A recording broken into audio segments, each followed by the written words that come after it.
Students, next topic is demographic transition. We have studied the demographic profile of country during British rule.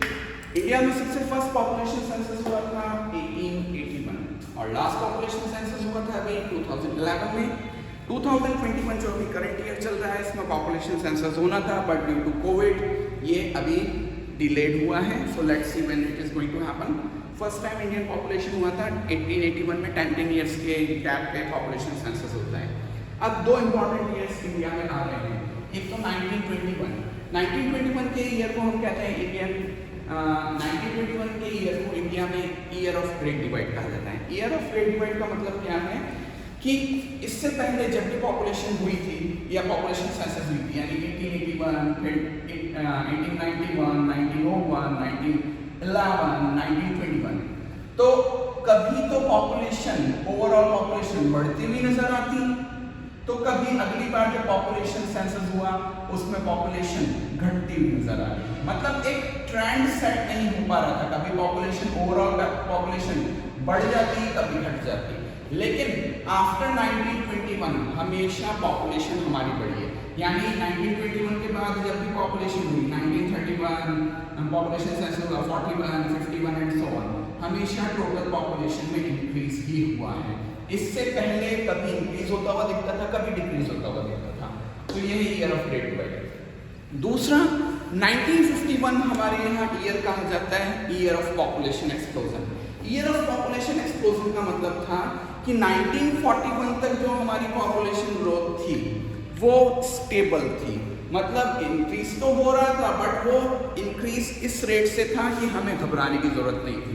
लेकिन 1951 onwards हमारे यहाँ population बहुत बड़े तौर पे ये बहुत स्पीड से बढ़ी है और उसका फैक्ट आज आप जानते हो चाइना वर्ल्ड में नंबर 1 पे है और हम नंबर 2 पे पहुंच चुके हैं। और कुछ एक साल की बात और है जब तक आपकी मैरिज होगी और यू विल हैव किड तो might be possible India will dethrone China in terms of population या highest population in the world.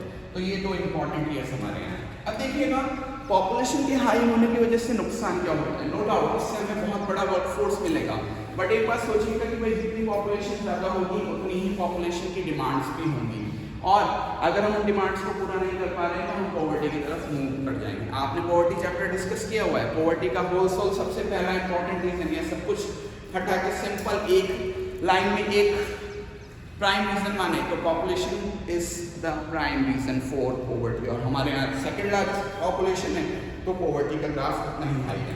अब जितनी ज़्यादा पॉपुलेशन होगी उतना ज़्यादा मेंटेनेंस इन्वेस्टमेंट लगेगा। मेंटेनेंस इन्वेस्टमेंट का मतलब पॉपुलेशन को डिफरेंट टाइप की फैसिलिटीज़ प्रोवाइड करना, food, cloth, shelter, education, medical, health care, sanitation ये सारी फैसिलिटीज़ प्रोवाइड कराना। और अगर वो आपका मेंटेनेंस इन्वेस्टमेंट से आता है तो ऑब्वियस है कि डेवलपमेंटल इन्वेस्टमेंट आपका कम रहेगा और डेवलपमेंटल स्टेटस या इन्वेस्टमेंट कम है तो ऑब्वियसली आपकी इकोनॉमी बैकवर्ड या स्टैग्नेंट इकोनॉमी की तरफ मूव ऑन कर रही है। Next thing is occupation structure. Demography complete हो गया। अब देखिए तो ऑक्यूपेशन स्ट्रक्चर क्या होता है। ऑक्यूपेशन स्ट्रक्चर का मतलब होता है बेटा distribution of workforce between the 3 major sectors of economy that are primary, secondary और टर्शियरी। कि आपके इकोनॉमी में जो तीनों मेजर सेक्टर होते हैं प्राइमरी, सेकेंडरी और टर्शियरी उसमें कितनी परसेंट वर्कफोर्स की इन्वॉल्व है। तो उस समय हम बात करें 1947 में जब इंडिया आज़ाद हुआ तो 72.7% of working population was engaged in agriculture और आज भी 49% of working population is directly और इनडायरेक्टली engaged in agriculture। इसलिए उस समय से ही इंडिया को एक एग्रीकल्चरल इकोनॉमी कहा गया और अभी भी इंडिया एक एग्रीकल्चरल इकोनॉमी बना हुआ है क्योंकि अभी भी हमारे यहाँ सबसे बड़ा सेक्टर कौन सा है प्राइमरी सेक्टर। जबकि ये 1947 का डेटा डिस्कस किया जा रहा है बेटा जब हम 72.7% वर्किंग पॉपुलेशन एग्रीकल्चर में इंगेज करके बैठे हुए थे। उस समय इंग्लैंड में ओनली 2%, अमेरिका में 2% और जापान में केवल 12% पॉपुलेशन एग्रीकल्चर पे बेस्ड थी। आज का ज़माना बेटा इंडस्ट्रीज़ का ज़माना है। जितनी ज़्यादा इंडस्ट्रीज हमारे यहाँ होगी उतना ज़्यादा डेवलपमेंट होगा। नेक्स्ट थिंग इंडस्ट्रीज उस समय 1947-48 की बात हो रही है। 9% working population was engage in industry whereas America was having 32% industrial population and England was having 42% of working population in industries. अब आप खुद देख लीजिए, उन्होंने इंडस्ट्रियल इकोनॉमीज में कन्वर्जन होना शुरू हो चुका था और अच्छा खासा कन्वर्जन कर चुके थे, और हम शुरुआत भी नहीं कर पा रहे थे। आपको इंडस्ट्री सेक्टर मैंने बताया था पिछले वीडियो में, हमारा इंडस्ट्रीज बिल्कुल बर्बाद हो गया था। नो डाउट इसके लिए हम ब्रिटिशर्स को ब्लेम करेंगे, ओके, बट अब हमारे हाथ में है। सो अब धीरे धीरे इंडस्ट्रीज बढ़ी हैं, तो अभी जब आप करंट डेटा देखने को मिलेगा तो आप देखेंगे कि इन परसेंटेज में इंक्रीज हुआ है, बट स्टिल ए लॉट और great way is ahead of us waiting for our.